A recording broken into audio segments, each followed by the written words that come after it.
Hello friends, welcome to this educational platform. आप सभी का आपके अपने इस यूट्यूब चैनल पर स्वागत है। आज के इस वीडियो लेक्चर में हम लोग डीएलएड फोर्थ सेमेस्टर के मैथमेटिक्स के कोर्स को आगे बढ़ाएंगे और एक अगला चैप्टर सीखेंगे, प्रायिकता यानी प्रोबेबिलिटी। तो ये प्रायिकता क्या है, इसको ढंग से समझेंगे। देखिए, आप लोग वीडियोस को ज़्यादा से ज़्यादा शेयर करिए, ज़्यादा से ज़्यादा फ्रेंड्स को जोड़ने की कोशिश करिए ताकि बेहतर से बेहतर स्टडी मटेरियल और मनोबल के साथ आप तक पहुंचाया जा सके और बेहतर से बेहतर शिक्षा आपको घर बैठे उपलब्ध होती रहे। तो आप लोग अपना सहयोग जरूर प्रदान करें और लोगों तक वीडियो को पहुंचाते रहें। तो चलिए देखते हैं, समझते हैं आज की ये प्रायिकता है क्या। तो प्रायिकता, सबसे पहली बात यह है, एक तरह से प्रायिकता का मतलब होता है संभावना। संभावना मतलब जो चीज निश्चित ना हो, अनिश्चित हो, यानी कि अनिश्चितताओं का एक तरह से गणितीय रूप। हम लोग अनिश्चित घटनाओं के गणितीय रूप को प्रायिकता में पढ़ते हैं। अनिश्चित घटनाओं का मतलब, जैसे अगर ये कहा जाए कि आज मौसम खराब है तो शायद आज बारिश हो। ठीक है, तो मौसम खराब है तो शायद आज बारिश हो। तो ये बात आप अनिश्चित रूप से कह सकते हैं, निश्चित रूप में नहीं कह सकते। हो सकता है बारिश हो, ठीक है, हो सकता है कि कोई बच्चा क्लास में फेल हो जाए या कोई बहुत अच्छे मार्क्स लेकर के आए। तो आप पहले से जो अनिश्चितताओं के बारे में चर्चा करते हैं, दैनिक जीवन में जो अनिश्चितताएं घटित होती हैं, जैसे आजकल हो सकता है कि लॉकडाउन बढ़ जाए, लग जाए, कोरोना का पीरियड चल रहा है, तो बहुत सारे ऐसी अनिश्चित बातें हम दैनिक जीवन में करते रहते हैं। तो जो भी अनिश्चितताओं का गणितीय स्वरूप हम अध्ययन करेंगे वो प्रायिकता में करेंगे। कुछ विशेष परिस्थितियों में उसको सीखेंगे, समझेंगे और जानेंगे कि कहाँ कहाँ क्या रोल है। तो सबसे पहले बेसिक बातों में अगर हम बात करें तो प्रायिकता, आपने समझा कि प्रायिकता क्या है, अनिश्चित घटनाओं का गणितीय रूप इसमें अध्ययन किया जाता है। ठीक, ये बात आपको पता चल गई। प्रायिकता का मतलब ही एक तरह से संभावना, किसी चीज के घटित होने की, किसी घटना के घटित होने की संभावना को प्रायिकता कहते हैं। ठीक है, तो ये बात हो गई। जैसे अगर हम कोई सिक्का उछालते हैं, टॉस करते हैं, तो या तो हेड आएगा या तो टेल आएगा। तो हम ये कह सकते हैं कि हेड आने की पॉसिबिलिटी है या टेल आने की पॉसिबिलिटी, संभावना। निश्चित रूप से नहीं कहा जा सकता कि हेड ही आएगा या टेल आएगा।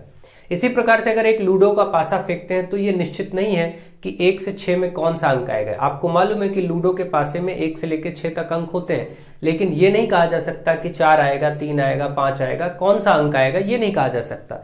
इसका मतलब ये है कि ये अनिश्चितता है। तो अगर हमें यही चीज, इन्हीं अनिश्चितताओं का अध्ययन करना है गणित में, तो वो प्रायिकता होता है, उसी को हम प्रायिकता कहते हैं। अब इसमें हम चलिए अनिश्चितताओं के गणितीय रूप का अध्ययन करेंगे। अब चलिए स्टार्ट करते हैं और समझते हैं, कुछ बातें विशेष समझते हैं। जैसे कि अब ये जो घटनाएं हैं, अनिश्चित घटनाएं हैं, इनके कुछ प्रकार हैं। जैसे मैं 1-2 प्रकार की बात करता हूं। जैसे एक बात हो जाए कि कोई घटना असंभव है। मान लीजिए कोई घटना कैसी है, असंभव घटना। असंभव घटना जिसको हम कहेंगे इम्पॉसिबल इवेंट। अब असंभव घटना क्या होगी? घटना को इवेंट कहते हैं और असंभव आप जानते हैं इम्पॉसिबल। तो इम्पॉसिबल इवेंट, घटना को हम कह सकते हैं इवेंट। कोई घटना घटित हो रही है, कोई चीज घट रही है। तो अब देखिए यहां पर असंभव क्या होगा, जो चीज होना, जो निश्चित ना हो, होना जिसका तय ना हो। जैसे हम ये कहें कि आप एक लूडो का पासा फेंकें और उसमें 8 आ जाए या फिर 9 आ जाए, ये क्या है, संभव है? ऐसा संभव नहीं है, क्योंकि लूडो के पासे में या तो 1 से 6 तक कोई अंक आ सकता है, इसके अलावा कोई भी अंक नहीं आ सकता। 6 के ऊपर का कोई अंक 7, 8 या 9 नहीं आ सकता। तो इसका मतलब ऐसी घटनाएं असंभव है। तो क्योंकि असंभव घटनाएं हो ही नहीं सकती, इसलिए असंभव घटना की जो प्रायिकता होती है, प्रायिकता या संभावना, ये हमेशा 0 होती है। कैसी होती, कितना होता है? 0। अगर आपसे पूछा जाए असंभव घटना की प्रायिकता क्या है, तो आप कहेंगे 0, क्योंकि ये तो होगा ही नहीं। अब देखिए अगली बात करते हैं और इसको समझते हैं। दूसरा, एक घटना हम बात करेंगे निश्चित, है ना, निश्चित घटना। निश्चित जिसको हम कहते हैं श्योर। ये निश्चित घटना क्या है, जिसको हम कह सकते हैं श्योर इवेंट। बिल्कुल श्योर है कि ये होगा। ठीक है, अब देखिए निश्चित घटनाएं कैसे समझेंगे।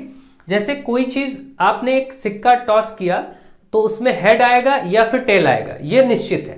तो ये निश्चित है कि या तो हेड आ सकता है या तो टेल आ सकता है। लूडो का पासा फेंका गया, उसमें यह निश्चित है कि 1 से लेकर 6 तक में कोई भी अंक आ सकता है। ठीक, ये निश्चित घटना है, लेकिन कौन सा आएगा ये नहीं पता है। तो इस प्रकार से निश्चित घटनाएं आप समझ सकते हो। और निश्चित घटनाओं का जो प्रायिकता होती है, वो हमेशा, निश्चित घटनाओं की प्रायिकता हमेशा 1 होती है। ठीक, ये बात ध्यान रखें। श्योर इवेंट जिनको होना ही होना है, सिक्का उछलने पर हेड आना है या फिर टेल आना है, ये तय है, ये श्योर है। ठीक है, तो ये इसी प्रकार से निश्चित घटना और असंभव घटना आपने समझा। आपने देखा कि प्रायिकता यहां पर लिखा जा रहा है, प्रायिकता का मतलब संभावना, ठीक है। अब इस प्रायिकता को अगर हम इस थोड़ा सा रिप्रेजेंट करें, कैसे प्रस्तुत करेंगे, कैसे निरूपित करेंगे, तो प्रायिकता को इंग्लिश में क्या कहा जाता है, प्रोबेबिलिटी। तो इसीलिए प्रायिकता को P लिखा जाता है रिप्रेजेंट करने के लिए। और क्योंकि ये क्या है, प्रायिकता किसी घटना के घटित होने की ही प्रायिकता होती, घटना को इंग्लिश में कहते हैं इवेंट, इसीलिए हमेशा PE से लिखा जाता है और E को ऐसे ब्रैकेट में कर दिया जाता है। अगर कहीं PE लिखा है तो इसका मतलब प्रोबेबिलिटी ऑफ इवेंट, मतलब किसी घटना के घटित होने की प्रायिकता। P for probability, E for event, ठीक है, किसी घटना के घटित होने की प्रायिकता, ये PE से प्रदर्शित करते हैं। इसका मतलब आप इसी को दूसरे शब्दों में ऐसे लिख सकते हैं कि असंभव घटना की प्रायिकता PE बराबर 0, और यहां पर इसी तरीके से प्रायिकता को PE लिखेंगे, इस जगह पर ये 1 है, ठीक। ये बातें आपको समझ में आ गई होंगी। अब आप दो बातें और समझिए कि जो आपके सामने प्रायिकता है, ये प्रायिकता कहां से कहां तक रहेगी, इसको हम समझेंगे, ठीक है।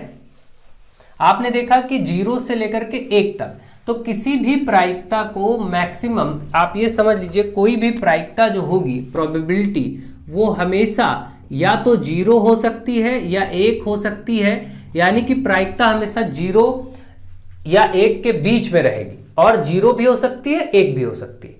तो यानी कि अगर हम ये कह सकते हैं प्रायिकता 0 से बड़ी हो सकती है, 0 से बड़ी आ सकती है, या प्रायिकता 1 से छोटी हो सकती है। देखिए ये निशान आप लगाएंगे। और क्या अभी आपने देखा कि प्रायिकता 0 हो सकती है? बिल्कुल, असंभव घटना की प्रायिकता 0 होती है, इसलिए बराबर भी यहां पर लगाया जाता है। 1 भी हो सकती है, इसलिए यहां भी बराबर लगाया जाता है। तो ये स्टेटमेंट भी कभी कभी पूछ लिया जाता है। इसका मतलब ध्यान से आप समझिए कि ये जो प्रायिकता है PE, प्रोबेबिलिटी, किसी भी घटना के घटित होने की प्रायिकता, वो 0 हो सकती है, यानी इज इक्वल टू 0 हो सकती है, या फिर हम कहें कि ये प्रायिकता 0 से बड़ी होगी, है ना, 0 से छोटी तो होगी नहीं, बड़ी होगी। तो इन्हीं दोनों के सम्मिलित चिन्ह को आप कैसे बनाएंगे, तो इसको आप ध्यान से देखिए। तो आप अगर इसको बनाएंगे तो आप यही तो बोलेंगे कि प्रायिकता बड़ी होनी चाहिए, इसलिए देखिए इसकी तरफ मुंह ओपन है, और 0 भी होना चाहिए, तो इसके नीचे एक लाइन। देखिए ये जो चिन्ह होता है, ये तो ग्रेटर देन का चिन्ह है, बड़ा है, और इसके नीचे अगर लाइन आ जाए तो इक्वल भी माना जाता है, बराबर भी कहा जाता है, ठीक है। तो इसको हम बड़ा या बराबर दोनों ले लेंगे। ऐसे चिन्हों का प्रयोग आप ध्यान से समझ लीजिए। तो इसका मतलब ये हुआ कि कोई भी प्रायिकता हमेशा 0 से बड़ी भी हो सकती है और 0 के बराबर भी हो सकती है, तथा ये जो प्रायिकता है, PE का मतलब प्रायिकता है, ये 1 से छोटी। देखिए छोटा क्यों, क्योंकि ये निशान ऐसे बना है, प्रायिकता की तरफ ये बंद है, इसका मतलब प्रायिकता छोटी होगी 1 से, और यह नीचे लाइन खींचिए, यानी कि 1 के बराबर भी होगी। तो इन चिन्हों का ये मतलब है। इसका मतलब एक निष्कर्ष निकल के आता है कि जो प्रायिकता होगी, किसी भी घटना के घटित होने की प्रायिकता 0 से बड़ी और 1 से छोटी होगी, तथा 0 भी हो सकती है और 1 भी हो सकती है। इतनी बात आपको ध्यान रखनी है, ठीक है। अब आप दो चीजें और समझिए। एक की प्राइस का मतलब कि किसी भी चीज, घटना के घटित होने की प्रायिकता को हम PE लिखेंगे, और मान लेते हैं कोई घटना उसी समय ना हो, उसकी प्रायिकता PE- लिख देते हैं या P-E लिख देते हैं। मानते हैं कि कोई घटना घटित होने की प्रायिकता PE है और उस घटना के घटित ना होने की प्रायिकता P' है, तो दोनों का योगफल बराबर 1 होगा। इसका मतलब किसी भी घटना के होने और किसी भी घटना के ना होने, ये ना होने की प्रायिकता, ये होने की प्रायिकता। इसका मतलब क्या है? अगर इसका मतलब हम समझना चाहते हैं तो हम ऐसे देख सकते हैं, जैसे हम बात करें कि एक सिक्के को उछालने पर हेड आए, तो हेड आने की प्रायिकता कितनी होगी वो बात अलग है, लेकिन अगर हेड आया है, ठीक है, तो उसको हम मानेंगे हेड आने की प्रायिकता, और हेड ना आने की प्रायिकता अगर पूछी जाए तो उसको हम बोलेंगे ना आने की प्रायिकता, तो P' से लिखेंगे। यानी कि अगर हेड आने की प्रायिकता बोली जाए तो PE आप बोल देंगे, क्योंकि हेड आने की प्रायिकता है। अगर ये ऐसे लिखा जाए P' यानी कि हेड ना आने की प्रायिकता, तो हम ये लिख सकते हैं।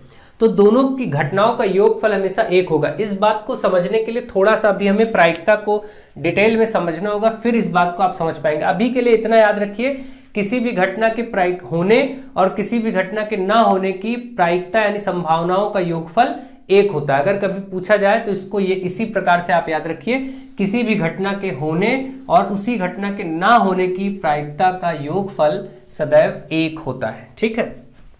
इसको अभी हम डिटेल में समझेंगे। सबसे पहले हम प्रायिकता तक पहुंचे, फिर बात करते हैं। देखिए अब एक टर्म आप और समझिए, यहां पर समष्टि प्रतिदर्श क्या होता है, क्या बोला गया? देखिए समष्टि प्रतिदर्श, ये टर्म बहुत ही इंपॉर्टेंट है, इसको बहुत अच्छे से समझना है। समष्टि प्रतिदर्श को इंग्लिश में कहते हैं सैंपल स्पेस। क्या कहते हैं? Sample space. ये समष्टि प्रतिदर्श क्या है, सैंपल स्पेस क्या है? सैंपल स्पेस कुछ और नहीं बल्कि बहुत सामान्य रूप में आप समझ सकते हैं कि कुल घटनाएं, जो भी घटना घट रही है उसकी कुल घटनाओं की संख्या को ही समष्टि प्रतिदर्श कहते हैं। नाम थोड़ा सा अजीब है, बस बहुत आसान है। कुल घटनाएं या कुल घटनाओं की संख्या, कुल घटनाओं की संख्या, की संख्या, इसी को समष्टि प्रतिदर्श कहा जाता है ना, को ही समष्टि प्रतिदर्श कहते हैं। तो ये बात आपको समझ में आ गई होगी कि समष्टि प्रतिदर्श कुछ और नहीं बल्कि कुल घटनाएं हैं, प्रतिदर्श कहते हैं, सैंपल स्पेस जिसको इंग्लिश में बोलते हैं। तो ये हो गया समष्टि प्रतिदर्श कहते हैं। ठीक है, अब समष्टि प्रतिदर्श टोटल घटनाएं हैं, इसको हम प्रदर्शित करते हैं एन का मतलब नंबर, और सैंपल स्पेस इसका दिखे नाम है इसलिए NS से प्रदर्शित करते हैं इसे, यानी कि समष्टि प्रतिदर्श को NS से प्रदर्शित करते हैं। ये बात भी हम ध्यान रखेंगे, आगे क्वेश्चन में हम जब NS लिखेंगे तो आप समझ जाएंगे कि कुल घटनाएं NS यानी कि समष्टि प्रतिदर्श है प्रदर्शित करते हैं। तो इस बात को आपको ध्यान रखना है। ठीक है, ये हो गया। अब देखिए इसका मतलब ये है, जैसे एक लूडो को फेंकने पर उसका समष्टि प्रतिदर्श बताइए।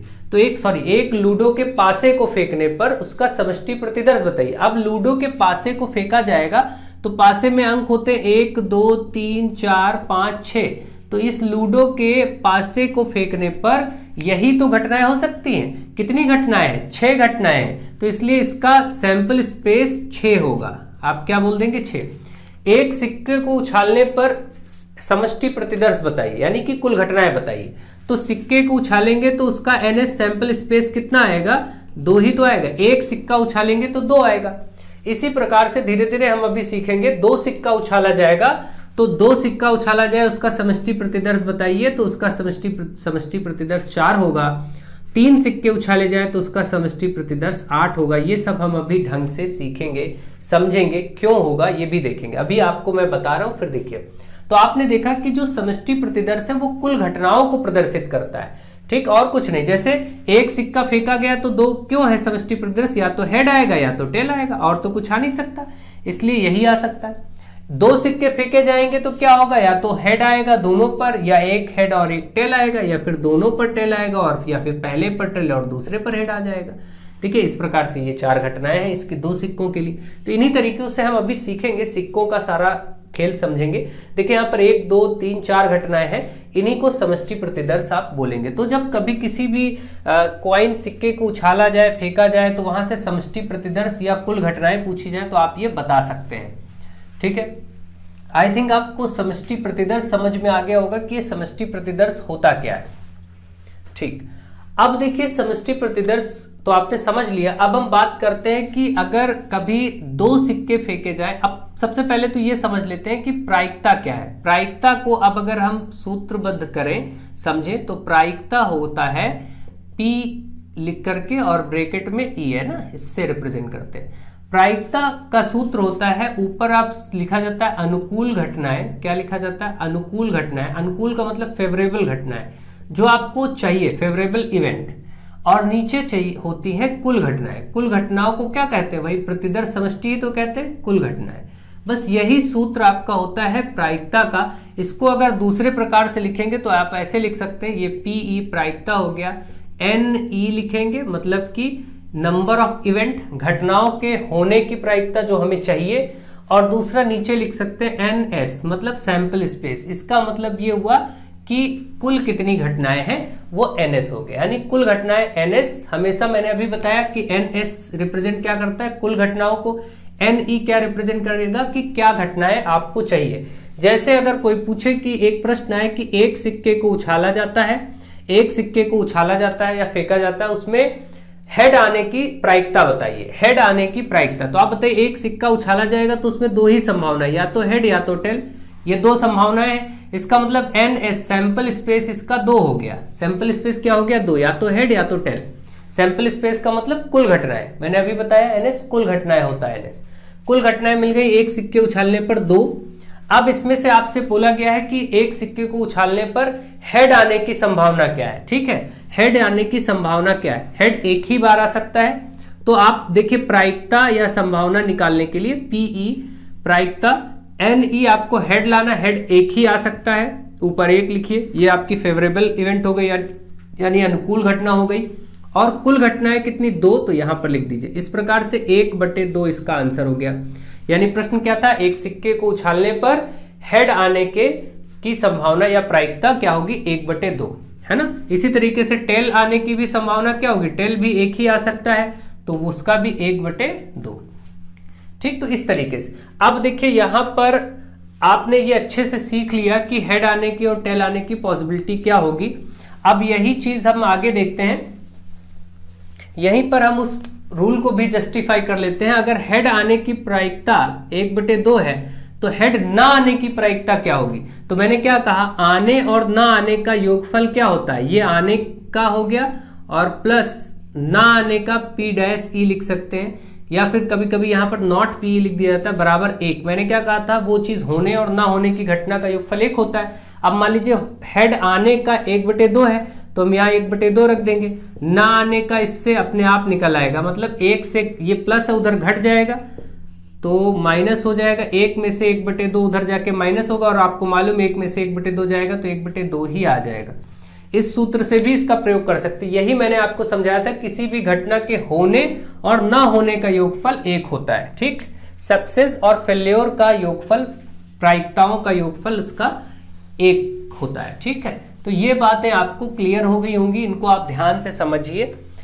अब चलिए हम देखते बात करते हैं कि जब 2 सिक्के उछाले जाते हैं, 2 सिक्के एक साथ उछाले जाएं, 2 सिक्के एक साथ उछाले जाएं या टॉस किए जाएं, उछाले जाएं, तो क्या क्या बातें आपको ध्यान रखनी। सबसे पहले तो इस केस में प्रतिदर्श समष्टि ही आपसे पूछ लिया जाएगा कि जब 2 सिक्के एक साथ उछाले जाएं तो प्रतिदर्श समष्टि बताइए, जिसको हम NS से लिखते हैं। प्रतिदर्श समष्टि का मतलब क्या होता है, कुल घटनाएं, कुल घटनाएं ही तो आपसे पूछ लिया गया है। 2 सिक्कों को एक साथ उछाले जाने पर कुल घटनाएं क्या होंगी, आप बताइए। जब 2 सिक्के उछाले जाएंगे और वो जमीन पर गिरेंगे तो हो सकता है ये पहला सिक्का हो, इस पे हेड आए और दूसरे वाले सिक्के पर भी हेड आ जाए, एक ये घटना हो सकती है। ठीक, ये आप ऐसे समझ लीजिए। हो सकता है ये जब दोनों सिक्के गिरे तो दोनों सिक्कों में एक पे तो हेड दिखे, दूसरे पे टेल आ सकता है, ये भी एक संभावना है। या हो सकता है आप मान लीजिए कि ये 2 सिक्के हैं आपके, अब इसको समझते हैं ऐसे। अब देखिए एक दोनों पे हेड आया, एक पे हेड एक पे टेल आ सकता, हो सकता है पहले वाले पे टेल आया और दूसरे पे हेड आ जाए, यही उल्टा हो सकता है। या हो सकता है दोनों पे टेल टेल ही आ जाए, लेकिन इनके अलावा और कोई घटना नहीं होगी। इसका मतलब ये 4 घटनाएं हैं, जब 2 सिक्के एक साथ उछाले जाएंगे और वो जमीन पे गिरेंगे तो इनमें से कुछ देखने को मिल सकता है। यही 4 घटनाएं संभव है। ठीक है, तो ये आपकी प्रतिदर्श समष्टि कितनी, 1 2 3 4, 4 घटनाएं। तो आप देखेंगे 2 सिक्कों को एक साथ उछालने पर जो प्रतिदर्श समष्टि है वो है 4, और आपसे पूछा जाए वो क्या है तो बस आप इसी को लिख दीजिएगा, हेड हेड, हेड और टेल, टेल और हेड आ सकता है, या फिर दोनों टेल हो सकते हैं। बस ये कभी कभी लिखने को भी पूछ लेता है तो आप ऐसे लिख के दिखा देंगे कि ये 4 घटनाएं पॉसिबल है। अब देखिए यहां से क्या क्या प्रश्न बन सकते हैं उनको भी समझ लीजिए। प्रायिकता में कई प्रश्न यहां से बन सकते हैं, जैसे ये बोले कि 2 सिक्कों को एक साथ उछाला जाता है तो क्या प्रायिकता है कि कम से कम एक हेड रहे, कम से कम एक हेड रहे। हेड यानी देखिए एक चीज और ध्यान रखिए, यहां पर हेड और टेल का नाम भी ध्यान रखिए। हेड को बोला जाता है शीर्ष, हिंदी में है ना, शीर्ष बोल सकते हैं या फिर चित्त भी बोलते हैं। और एक आपका जो टेल होता है, टेल जिसको आपका शीर्ष, यहां पर शीर्ष के साथ पूंछ बोला जाता है इसको, टेल को, और यहां से पट भी कह सकते हैं। तो पट, टेल को ही पट भी कहते हैं और पूंछ भी कहते हैं, और हेड को शीर्ष या चित्त भी कहते हैं। तो इस बात को आप ध्यान रखेंगे। ठीक है, अगर कभी ऐसा कुछ आता है तो डाउट में मत रहिएगा, इस बात को हिंदी इंग्लिश हर तरह से आप ध्यान से समझ लीजिए। ठीक है, चलिए, तो अगर ये बोला जाए कि 2 सिक्कों को एक साथ उछाला जाता है तो क्या संभावना है या क्या प्रायिकता है बताइए कि कम से कम एक हेड आए, यानी कि एक आपका शीर्ष आए। तो अब देखिए शीर्ष कम से कम बोला क्या गया है, कम से कम एक शीर्ष है, यहां वर्ड यूज हुआ है कम से कम एक शीर्ष। ध्यान दीजिए, कम से कम एक शीर्ष आने की प्रायिकता, कम से कम एक शीर्ष आने की प्रायिकता, इस बात को ध्यान से समझिए, यही बातें आपको समझनी है। कम से कम वर्ड का मतलब क्या है कि एक होना चाहिए। अब देखिए यहां पर दो हैं, तब भी एक तो है ना, ये भी काउंट हो जाएगा। एक हेड इसमें भी है और एक हेड इसमें भी है, बस इसमें नहीं है हेड। तो ऐसी 3 घटनाएं हैं जिनमें आपके कम से कम एक हेड है। तो इसकी जो प्रायिकता आएगी पीई जो आप लिखेंगे वो क्या होगा, आपको मालूम है सूत्र NE ऊपर लिखा जाता है और बटे NS। NE का मतलब जो फेवरेबल इवेंट है यानी कि अनुकूल घटनाएं। आपको कम से कम एक शीर्ष वाली अनुकूल घटनाएं कितनी है, 1 2 3, तो ये तो 3 हो गया। और कुल घटनाएं कितनी थी, 1 2 3 4, इस स्थिति में तो 4 हो गए। ये आंसर हो गया 3/4, इसका उत्तर हो गया। यही प्रायिकता है, बस बहुत आसान होता है, कुछ नहीं करना होता, केवल आपको समझना है और कुछ भी नहीं करना है। ठीक है, ध्यान से समझिए और करते जाइए। देखिए चलिए अब 1 2 प्रश्न यहां से और करते हैं। 2 सिक्कों को एक साथ उछाला जाता है तो क्या संभावना होगी कि दोनों पर पट आए, दोनों पर पट आए यानी कि टेल आए, दोनों पर ही टेल आए। तो ऐसी केवल एक घटना दिख रही, ये वाली, जिसमें दोनों पर ही टेल है। तो अब क्या होगा, इसकी प्रायिकता जब आप लिखेंगे तो इसकी प्रायिकता कैसे लिखेंगे, देखिए प्रायिकता लिखते समय आपको क्या करना होगा, ऊपर अनुकूल घटनाएं, चाहे आप ऐसे हिंदी में लिखिए चाहे वो सूत्र का प्रयोग करिए, अनुकूल घटनाएं ऊपर लिखी जाती हैं और नीचे क्या लिखा जाता है, कुल घटनाएं। तो भाई कुल घटनाएं तो इसमें पहले ही पता चल गया 2 सिक्कों को उछालने के लिए कि कुल घटनाएं 4 ही होगा। और अब दोनों, इसमें क्या मैंने प्रश्न दिया था, मैंने प्रश्न दिया था कि 2 सिक्कों को उछाला जाता है और क्या संभावना होगी कि दोनों ही सिक्कों पर पट आए यानी कि टेल आए। तो वो एक ही है ऐसी घटना, इसलिए 1/4। ऊपर अनुकूल घटना में केवल ये एक ही हमारे पास ऐसी घटना है जिसमें टेल आया हुआ है दोनों पर, तो 1 और कुल 4 था, तो इसलिए कुल हमेशा नीचे लिया जाता है। यही प्रायिकता यानी प्रोबेबिलिटी हो जाएगा और ये आपका आंसर हो जाएगा इस प्रश्न के लिए उत्तर। तो बहुत ही आसान है, कुछ दिक्कत की बात नहीं, ढंग से समझना है चीजों को। अब अगर इसी का कभी प्रतिशत पूछ लिया जाए कि आपसे यही पूछा गया हो कि 2 सिक्कों को एक साथ उछाला जाता है, उसमें दोनों पर पट आने का प्रतिशत क्या है, पट आने की प्रायिकता का प्रतिशत क्या है या संभावना का प्रतिशत क्या है, तो आपको मालूम है किसी भी भिन्न को, ये इस समय भिन्न के रूप में 1/4, किसी भी भिन्न को प्रतिशत में बदलने के लिए 100 से गुणा कर दिया जाता है बस। तो आप देखिए 4 से 100 कटेगा 25%, तो बस आप उत्तर कर दीजिए 25%। तो ऐसा भी कभी कभी थोड़ा बहुत घुमा के प्रश्न दे दिया जाता है, तो आपको प्रतिशत बनाना तो आता है ना, जब थोड़ा बहुत चेंज किया जाए तो ऐसा तो नहीं है कि आप कुछ कर नहीं पाएंगे। बच्चे ये बोलते हैं ऐसा नहीं आता वैसा नहीं आता, ये प्रश्न नहीं पूछे जाते वो नहीं पूछे, जैसे उनको आकर के जो एग्जामिनर है वो सब बताता है कि ऐसा प्रश्न आएगा या वैसा आएगा, किसी को मालूम होता है। इसके लिए आप पिछले वर्षों के प्रश्न पत्रों को उठाइए, तभी तो आप जान सकते हैं कि कैसे प्रश्न आते हैं। तो पिछले वर्षों के प्रश्न पत्रों को उठाइए, देखिए कैसे प्रश्न आते हैं, आपको समझ आ जाएगा कि कैसे प्रश्न आते हैं। ठीक है, क्यों होता क्या है कि बच्चे कभी कॉन्सेप्ट सीखने पर ध्यान ही नहीं देते हैं। अगर वो कॉन्सेप्ट सीखे तो उनको प्रॉब्लम ही ना हो। होता है कि वो बस उनको ऐसा क्वेश्चन बता दो आप 10-5 जो सीधे प्रश्न पत्र में आ जाए, बस उनको इतना ही सीखना है, इतने से ही मतलब। ऐसे ही बच्चे ऐसे कमेंट अक्सर करते रहते हैं, ये तो आता ही नहीं, ये तो पूछा ही नहीं जाता, ये तो होता ही नहीं है, सब कुछ उनको मालूम ही है तो पता नहीं क्यों पढ़ ही रहे हैं फिर, है ना। तो चीजों को ध्यान देने की जरूरत है, बच्चे बहुत अजीब टाइप के प्रश्न पूछते हैं। ठीक है, चलिए खैर चलिए स्टार्ट करते हैं। अब देखिए ये तो आपने समझा 2 सिक्कों को। अब चलिए एक और चीज है, जब 3 सिक्के एक साथ उछाले जाए, 3 सिक्के एक साथ उछाले जाए तो क्या होगा ये भी समझ लेते हैं। 3 सिक्के एक साथ उछाले जाए, एक साथ उछाले जाए तो क्या होगा। देखिए आज सिक्कों पर मैं काम खत्म करने की कोशिश कर रहा हूं। अगर 3 सिक्के एक साथ उछाले जाए तो क्या होगा, तो आपका प्रतिदर्श समष्टि अगर पूछा जाए कि इसके लिए प्रतिदर्श समष्टि बताइए, तो प्रतिदर्श समष्टि मतलब कुल घटनाएं, प्रतिदर्श समष्टि कहे या कुल घटनाएं कहे, है ना, या फिर हम इसी को नाम दे सकते हैं कुल घटनाएं, जिसको हम NS से रिप्रेजेंट करते हैं, और ये होगा 8। 3 सिक्के उछाले जाएंगे तो 8 घटनाएं, ये कौन सी होंगी देखिए। मान लेते हैं तीनों पर हेड आया हो, पहले केस में जब तीनों सिक्के गिरे जमीन पर तो तीनों पर हेड मिल सकता है, या ऐसा हो सकता है कि भाई 2 पर हेड हो और फिर तीसरे वाले पे टेल हो, या फिर हो सकता है 1 पर हेड हो और बाकी 2 पे टेल हो, ऐसा समझा जा सकता है। इसी प्रकार से मानिए कि तीनों के तीनों टेल आए हों, या फिर 2 पे टेल आया हो, 1 पे हेड आया हो, या फिर 1 पे टेल आया हो और बाकी 2 पे हेड आया हो, ये हो सकता है। अभी तो 6 ही हुए, अब 2 कौन से होंगे? ऐसा होगा कि हेड के साथ बीच में टेल आ सकता है, देखिए दोनों किनारों पे हेड हो, बीच में टेल, और टेल के साथ बीच में हेड आ सकता है। ये मिलाकर के आपके सामने देखिए 8 घटनाएं दिख रही हैं। अब इसके अलावा कोई और घटना नहीं होगी जो 3 सिक्के उछाले जाएं और यही 8 घटनाएं आपको देखने को मिलेंगी। तो इसमें प्रतिदर्श समष्टि 8 होगा। अगर संख्या पूछे तो 8, अगर वो उनको लिख के दिखाना हो तो इस तरीके से लिख करके आप दिखा सकते हैं, ठीक, तो कोई दिक्कत नहीं है। अब आपसे ऐसा ही प्रश्न पूछा जाए कि 3 सिक्कों को एक साथ उछाला जाता है तो क्या संभावना है या क्या प्रायिकता है कि कम से कम 2 टेल आए, कम से कम 2 पट आए, है ना। तो कम से कम 2 पट आए, इसकी क्या संभावना? पट मतलब टेल आए। तो देखिए 2 टेल कहाँ कहाँ है? यहां मिलेगा एक, 2 टेल यहां मिलेगा, 2 टेल यहां मिलेगा, और कहीं मिलेगा, यहां मिलेगा, और किसी में 2 टेल नहीं मिलेंगे, नहीं। 4 घटनाएं ऐसी है ना। तो आपका प्रायिकता का सूत्र क्या होता है? प्रायिकता बराबर होता है NE, यानी कि जो फेवरेबल घटनाएं हैं, इवेंट्स है, और टोटल इवेंट्स यहां पर लिखी जाएंगी, यानी कि अनुकूल घटनाएं ऊपर, जो कि हमारे पास 2 टेल आने वाले 4 ही ऐसे सेगमेंट है, ऊपर 4 लिख लीजिए, और कुल मिला के 8 घटनाएं थी उनको नीचे लिखेंगे। 4 एकम 4, 4 दूनी 8, तो फाइनली आप 1/2 इसका उत्तर कर देंगे। एक ये प्रश्न हो गया। यहां से एक प्रश्न और बनाते हैं कि 3 सिक्कों को एक साथ उछाला जाता है तो क्या संभावना होगी कि कम से कम एक शीर्ष आए, यानी हेड आए, कम से कम एक हेड आए।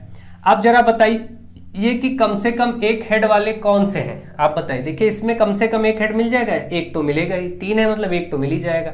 यहां से एक मिल जाएगा, यहां से एक मिल जाएगा, यहां से भी एक मिल जाएगा, 4 हो गई। यहां से नहीं मिलेगा, यहां से एक मिलेगा 5, यहां से एक मिलेगा 6, और यहां से मिलेगा 7। ऐसी 7 घटनाएं हैं जहां पर कम से कम एक शीर्ष यानी हेड मिल सकता है। तो यहां का जो प्रायिकता है इस क्वेश्चन के लिए, जो मैंने बोला कि 3 सिक्कों को एक साथ उछाला जाता है, तो क्या प्रायिकता है कि कम से कम एक शीर्ष मिले यानी हेड मिले।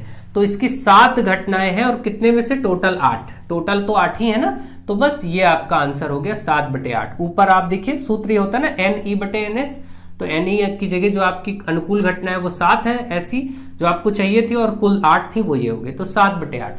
ऐसे प्रश्न आपसे पूछे जा सकते हैं और आप उनका आंसर कर पाएंगे। अब चलिए फटाफट ये 3-4 प्रश्न लिखे साइड में, ये भी कर लेते हैं। तो आई होप आपको सिक्कों से संबंधित अब कोई प्रॉब्लम नहीं होगी। 1 सिक्का, 2 सिक्का, 3 सिक्का, कुछ भी उछाला जाए आप आराम से कर पाएंगे। अगले पार्ट में हम देखेंगे पासों का क्या होता है कॉम्बिनेशन, और फिर ताश के पत्तों का। इसी तरीके से पूरा प्रायिकता आपको मैं पढ़ा दूंगा, ठीक है। फिलहाल आप में शायद ताश के पत्तों का है नहीं, ठीक है, तो मैं पासों तक करा दूंगा, फिर आगे देखेंगे जैसा होगा। देखते हैं, जरूरत होगी तो ताश वाला भी करा दिया जाएगा। अब देखिए यहां से अगला एक पहला प्रश्न आपके सामने। एक सिक्का 1000 बार उछाला जाता है, यानी कि कुल घटनाएं 1000, यानी NS इसका, यानी प्रतिदर्श समष्टि तो 1000 हुआ, सीधी बात है ना, क्योंकि वो 1000 बार उछाला जाता है। और पाया गया कि चित्त आया 455 बार, चित्त 455 बार आया, ठीक है। तो अगर चित्त 455 बार आया, यानी कि हेड जो है इसका 455 बार आया है, तो पट आने का प्रतिशत क्या होगा? आप बताओ कि 401,000 कुल है, इसमें से 401,000 कुल है, इसमें से हम 455 को हटा देंगे, तो यानी कि चित्त वाले को हम हटा देंगे, तो पट आने का पता चल जाएगा। पट आने की संख्या, पट आने की संख्या आपको मिल जाएगी। देखिए पट कितनी बार आया, इसमें से आप माइनस करेंगे तुरंत ही 5, 10 में से 5 गया। अब देखिए 55 है तो 45 बचेगा यहां से, और ये 545 बचेगा, ठीक है। तो इस प्रकार से आपने देखा 545 बार यानी कि पट आया होगा, ठीक है, जब 1000 से घटा लेंगे। तो अब इसमें 545 बार पट आया होगा, लेकिन इसने पूछा है कि पट आने का प्रतिशत क्या है। तो देखिए प्रतिशत कैसे होगा, पहले तो आप देखिए कि 545 कितने में? 1000 में, टोटल 1000 नीचे, और गुणे 100 कर दे तो प्रतिशत बन जाता है ना। आपको ये चीज मालूम है, तो 2 जीरो कट जाएगा। आप देखिए 54, यानी कि 545/10 आया, इसको आप क्या बोलेंगे? 54.5, क्योंकि 10 है तो यहां बस दशमलव लग जाएगा, इतने प्रतिशत। ये आपका आंसर हो गया। तो इसी प्रकार से कभी कभी प्रश्न पूछ लिया जाता है प्रतिशत क्या होगा, तो आपको मालूम होना चाहिए भाई वो संख्या कितनी बार आई है, टोटल क्या है, इनटू 100, ये सब तो आपको मालूम ही है। प्रतिशत का बहुत बेसिक सा रूल होता है, बहुत सामान्य सा तरीका होता है। तो मुझे आशा है कि आप ये समझ गए होंगे कि चित और पट, अगर पट का प्रतिशत पूछता है यानी कि तो हाँ पट आने का तो बता दिया, चित का ही पूछता तो 455 ही रखा जाता ऊपर, और 455 कितने में आया है, 1000 में आया है, इंटू 100 कर दिया जाता है, 1120 कट जाता है, ये देखिए 45.5% आ जाता है, क्योंकि नीचे 10 बचा, यहाँ दशमलव लग जाता। तो ये सब प्रश्न अगर आपसे पूछे जाए तो ये कोई बड़ी बात नहीं, बहुत आसानी से आप इनको कर सकते हैं, ठीक है। प्रतिशत वगैरह पूछ लिया था, फिर आप कहते हैं ये अजीब था। अगला क्वेश्चन देखिए, दो सिक्कों को एक साथ 400 बार उछाला गया, देखा गया कि उसमें दोनों पर, दो सिक्के उछाले गए और ये देखा गया कि दोनों पर हेड आ गया हो, ऐसे कॉम्बिनेशन घटनाएं हुई हैं 90 बार। कितनी बार हुई है, 90 बार। केवल एक पर चित आया हो, मान लीजिए दो सिक्के उछाले गए, एक पर ही चित आया है, अगले पर टेल आ गया, जो भी है, एक पर चित आया, ऐसी घटनाएं हुई हैं 210 बार। और कोई चित आया ही नहीं, ठीक है, कोई चित आया ही नहीं, तो इसका मतलब कोई चित नहीं आया, मतलब दोनों पट आए हैं, इसका मतलब दोनों टेल आए होंगे, तो ऐसा है 100। ये सब आपको ये बनाना नहीं, मैं आपको समझाने के लिए कर रहा हूं कि ये प्रश्न का कहने का मतलब क्या है, बस आपको कुछ भी नहीं करना है, ये सब काम सीधे समझना है। अब देखिए यहां पर क्या बोला गया, तो प्रत्येक घटना के घटित होने का प्रतिशत बताइए, तो बस कुछ नहीं, आप देखिए दोनों चित्त वाला पहला है, दो चित्त आने का प्रतिशत, आप केवल इतना लिखिए, दो चित्त आने का प्रतिशत, तो इसमें 90 बार था और कुल कितने थे, 400, कुल पहले ही बता दिया गया 400, और आप जोड़ के देखिए 400 होगा ना, 210 310 और 90 400 होगा, तो 90 बार दो चित्त आए हैं, इसमें कुल मिला के 400 बार में 90 बार, और इंटू कर दे 100, बस ये प्रतिशत हो गया। तो देखिए ये कट गया 90/4, इसको काटिए 4 से, आराम से इसको काट दीजिए, 4 दूनी 8, 1 बचा 10, 4 दूनी 8, 1 बचा 10, फिर 4 दूनी 8, फिर दशमलव 4 दूनी 8, सॉरी फिर से देख लीजिए, 4 दूनी 8, 1 बचा 10, 4 दूनी 8 और फिर 2 बचा, हाँ 0.5, तो 22.5%, इसका तो आ गया। अगला ये वाला था, देखिए ये क्या था, एक चित्त आने का प्रतिशत, तो आप लिख दीजिए एक चित्त आने का प्रतिशत, एक चित्त आने का प्रतिशत, तो क्योंकि प्रतिशत बताना था तो एक चित्त देखिए 210 बार और टोटल घटनाएं थी 400, इंटू हो गया 100, 120 कट गया, 210/4, इसको काटिए तो 4 से 4 पंचे 20, 4 पंचे 20, 1 बचा 10, तो आएगा 4 दूनी 8, फिर दशमलव 4 पंचे 20, ये हो गया 52.5। इसी तरीके से कोई चित्त ना आने का प्रतिशत, तो अब आप लिखेंगे कोई चित्त ना आने का प्रतिशत, तो इसको अगर आप लिखेंगे तो यहां पर कितना होगा, देखिए 100 बटे कितना, टोटल 400 इंटू 100, तो ये 2 जीरो तो कट जाएगा, 100/4 मतलब सीधा सीधा 25% आंसर हो गया। तो इस प्रकार से इस प्रश्न का आंसर आपके सामने है, आ चुका है, आपने सारे प्रतिशत बदल दिए, कोई दिक्कत की बात नहीं। तो ऐसे ही आपको क्वेश्चन करना होगा, अगर प्रतिशत वगैरह पूछ लेता तो भी आप कर पाएंगे, या वैसे जैसे मैंने बताया वो भी आप कर सकते हैं, कोई दिक्कत की बात नहीं, ठीक है। नेक्स्ट क्वेश्चन नंबर 3, दो सिक्कों को एक साथ फेंका जाता है तो क्या प्रतिशत होगा कि दोनों पर पट हो। ये सब प्रश्न मैं करा चुका हूं। दो सिक्कों को एक साथ फेंका जाता है तो क्या होता है, या तो ये दोनों पर हेड, या एक पे हेड एक पे टेल, या फिर पहले पे टेल दूसरे पे हेड, या दोनों पे टेल। यही 4 घटनाएं होती हैं दो सिक्कों में। तो इसमें आपको प्रायिकता बतानी है, प्रोबेबिलिटी, तो इसका सूत्र क्या होता है, NE यानी अनुकूल घटनाएं ऊपर बटे कुल घटनाएं यानी NS नीचे। तो अब देखिए यहां से पूछा है इसने कि क्या प्रायिकता होगी कि दोनों पर पट आए, दोनों पर पट आए मतलब कि टेल आए, तो दोनों पर टेल आए ऐसी एक ही घटना है और कुल मिला के 4, तो 1/4 इसका उत्तर, ये मैं पहले करा चुका हूं। 3 सिक्कों को एक साथ उछाला जाता है तो क्या संभावना है कि कम से कम 2 चित्त हों, ये भी मैं करा चुका हूं। अभी आपने देखा 3 सिक्कों वाला, एक बार फिर से आप देख लीजिए फटाफट, तीनों पर हेड, 2 पर हेड, 1 पर टेल, फिर से देख लीजिए कितनी घटनाएं होती हैं और क्या होती हैं, या फिर 1 पर हेड दोनों पर टेल, इसी प्रकार से तीनों पर टेल, और या फिर 2 पर टेल और 1 पर हेड, या फिर अब देखिए यहाँ पर तीनों पर टेल, यहाँ पर 2 पर टेल, अब 1 पर टेल और दोनों पर हेड। इसके बाद यहाँ पर आप देखेंगे हेड, बीच में टेल और हेड, यहाँ देखेंगे टेल, बीच में हेड और टेल। यही 8 घटनाएं आपके सामने होती हैं। इसमें से इसने कहा है कि ऐसी क्या संभावना है कि कम से कम दो चित्त हो यानी कि दो शीर्ष हो। तो दो शीर्ष किसमें होंगे, एक इसमें है, इसमें है, ठीक है, दो शीर्ष। और कहीं है, यहाँ है। और कहीं ऐसे हैं जहां पर दो शीर्ष हो, नहीं, और कहीं नहीं है ऐसा जिसमें दो शीर्ष हो। 4 ऐसी घटनाएं हैं टोटल 8 में, तो ये ऊपर 4 होगा भाई। फॉर्मूला तो यही आप नोट करेंगे फिर, है ना, ऊपर 4 नीचे ये, और 4 एकम 4, 4 दूनी 8, यानी 1/2 इस प्रश्न का उत्तर हो जाएगा। तो ऐसा ये चौथा प्रश्न का आंसर हो जाएगा। सब मैं करवा चुका हूं पहले, तो इसीलिए अब आप ध्यान से समझ रहे होंगे कि कैसे इनको करना है। और सिक्कों पर आधारित जितनी भी प्रायिकता है वो आपकी समाप्त हो चुकी है। अगले पार्ट में हम लोग पासे की प्रायिकता को सीखेंगे, और पासे के साथ ही आप में प्रायिकता समाप्त हो जाती है। लेकिन उसके साथ देखते हैं और भी क्या क्या विभिन्न तरीकों के प्रश्न क्या हो सकते हैं। तो 3-4 पार्ट में मैं इसको कराने की कोशिश करूंगा ताकि आप बेहतर से बेहतर इसको कर पाएं। सो मुझे आशा है कि आप बहुत अच्छे से इसको समझ पा रहे होंगे, सीख रहे होंगे। इसको शेयर करिए, ज़्यादा से ज़्यादा मित्रों को जोड़िए। Thank you to all of you.